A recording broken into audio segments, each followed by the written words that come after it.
আগে ভিডিওটি দেখেন, তারপরে কিছু কথা বলতেছি। তাই নরম ভাষায় কিছু কথা বলে প্রস্তাব রেখে গেলাম, যদি আপনিও যদি সেই সত্যের মহাজন ইউনূসের মতো যদি আপনি যদি আপনারা সকলে জানেন, আপনারা ভিডিওটি দেখেছেন, আমার ভাই রইস উদ্দিনকে হত্যা করা হয়েছে। তিনি একজন মসজিদের যুবক ছিল। আমার জানা মতে তিনি যদি অন্যায় করত, ইসলাম অনুযায়ী সেই অন্যায়ের প্রতিবাদ রয়েছে, বা তাকে কোনো বিনা প্রমাণিতভাবে প্রমাণ ছাড়া তাকে কেন ভোরবেলা হত্যা করে মানুষের সামনে হত্যা করে ফেললো? এরা কারা? এরা কেন তাকে হত্যা করলো? এর বিচার কেন এখনো পর্যন্ত বাংলাদেশ হলো না? আপনারা জানেন, আহলে সুন্নাত ওয়াল জামাত এটা একটি শান্তপূর্ণ একটি দল। এটা খুনাখুরি, মারামারি, রাহাজানি, এটা এইসব আহলে সুন্নাত ওয়াল জামাত এটা সমাপ্ত করে না। আহলে সুন্নাত ওয়াল জামাতের মানুষকে আজকে আমি দেখতেছি, আজকে আমাদের সমাজের ভিতরে সরকার সহ এবং কেউ মূল্যায়ন করতেছে।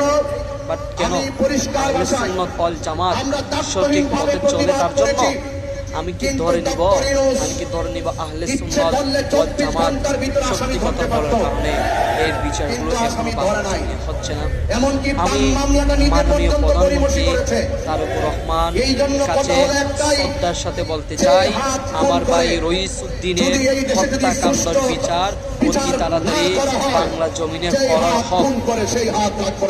এর বিচার যদি বাংলা জমিনে করা না হয়, আহলে সুন্নাত ওয়াল জামাত কোটি পদত্যাগ দিতে বাধ্য হবে।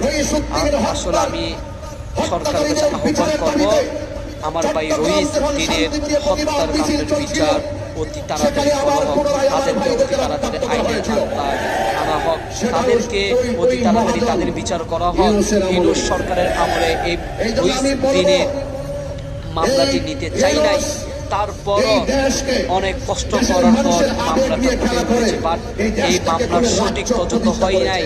এই মামলার সঠিক তদন্ত হয়ে বের হয়েছে আমার ভাই রইস উদ্দিন একদম নির্দোষ। তারপর আমার ভাই রইস উদ্দিনকে তারা কেন হত্যা করেছে, তাদেরকে কি তার দোষ ছিল, কি জন্য তাকে মেরে ফেলা হয়েছে? এমন একজন মুসলমান, এমন একজন ইমামকে, এমন একজন নেতাকে কেন ওরা হত্যা করে ফেললো দোষ ছাড়া? এগুলো বাংলার জাতিকে, বাংলার কাছে আপনাকে কফিয়ত করতে হবে।